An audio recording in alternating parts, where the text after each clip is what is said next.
Salut à toi, c'est Osadziwa et aujourd'hui on va découvrir ensemble un dinosaure qui m'a été demandé par l'un d'entre vous. C'est parti!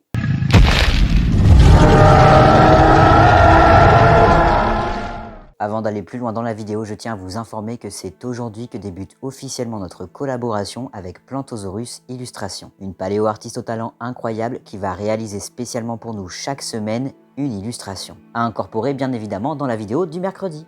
Vous retrouverez le lien vers sa page et sa boutique en description et dans le commentaire épinglé. Et maintenant on peut continuer. Notre voyage d'aujourd'hui débute il y a entre 72 et 66 millions d'années durant le Crétacé supérieur au Maastrichtien en Afrique du Nord. Première fois pour nous que nous nous rendons là-bas pour faire ensemble la découverte du Chenanisaurus. Ce prédateur, dont le nom lui vient de son lieu de découverte, les mines de Sidi Chenan, et dont l'espèce Barbaricus signifie tout simplement barbare, oui ça donne vachement envie de le croiser, a été décrit officiellement en 2017 par Nicolas R. Longrich et ses collaborateurs. Nous allons maintenant passer à sa classification. Le Chenanisaurus faisait partie de l'ordre des saurichiens, du sous-ordre des théropodes, de l'infraordre Ceratosauria, de la superfamille Abelisauroidea, de la famille Abelisauridae, et le genre Chenanisaurus ne compte qu'une seule espèce, Barbaricus. Nous allons maintenant passer à sa morphologie.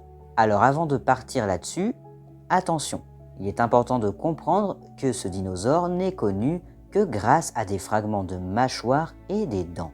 Sa taille a été estimée entre 7 et 8 mètres de long, c'était donc un carnivore vraiment très imposant. Pour cette estimation, les paléontologues se sont servis de sa mâchoire et de ses dents en les comparant à celles d'autres Abelisauridés comme le Pycnonemosaurus ou le Carnotaurus. Eh bien figurez-vous que la sienne a égalé les leurs, ou presque.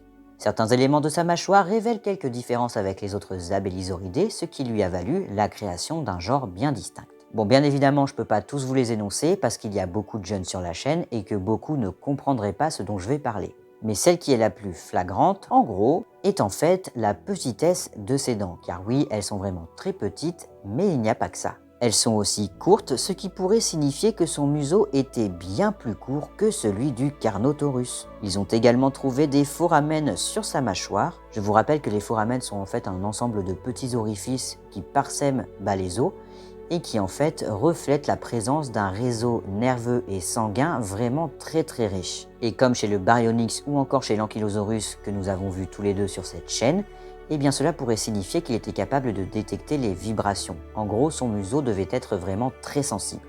Mais bon, ça ce n'est qu'une hypothèse que moi j'ai émise en me basant sur les vidéos que j'ai réalisées et les recherches que j'avais déjà faites sur le Baryonyx et sur l'Ankylosaurus. Nous allons maintenant passer à quelques études qui ont été réalisées. Lors de sa description en 2017, le Chenanisaurus devient le prédateur de référence en Afrique du Nord, puisque tout simplement à ce moment-là, il est le seul prédateur connu de cette région. En 2023, certaines découvertes ont été faites et remettent complètement en question l'idée que l'on avait de son environnement. Nicolas R. Longrich et ses collègues découvrent d'autres fossiles d'Abelisauridés provenant des mêmes phosphates marocains.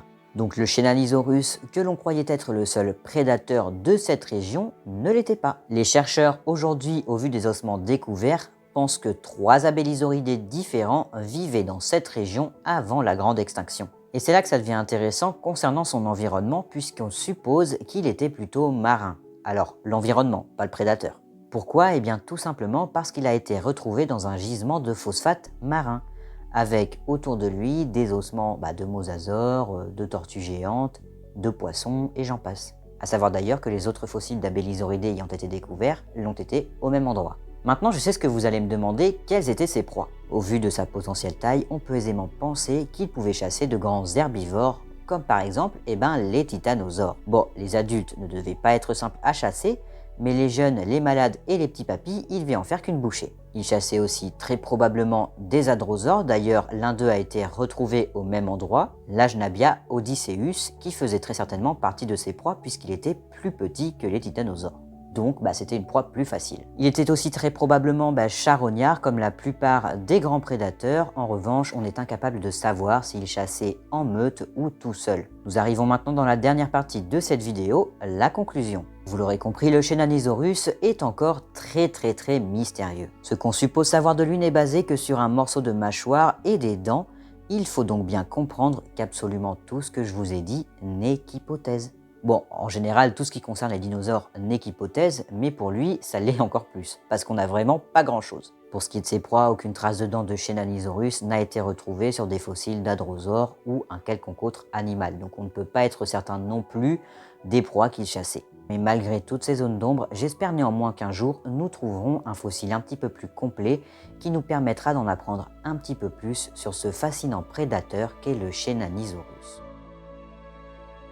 C'était Osadziwa, si cette vidéo t'a plu, like et abonne-toi. Si tu as regardé jusqu'au bout, marque Chenani en commentaire et on se retrouve mercredi prochain pour découvrir ensemble un nouveau dinosaure. Tchuss!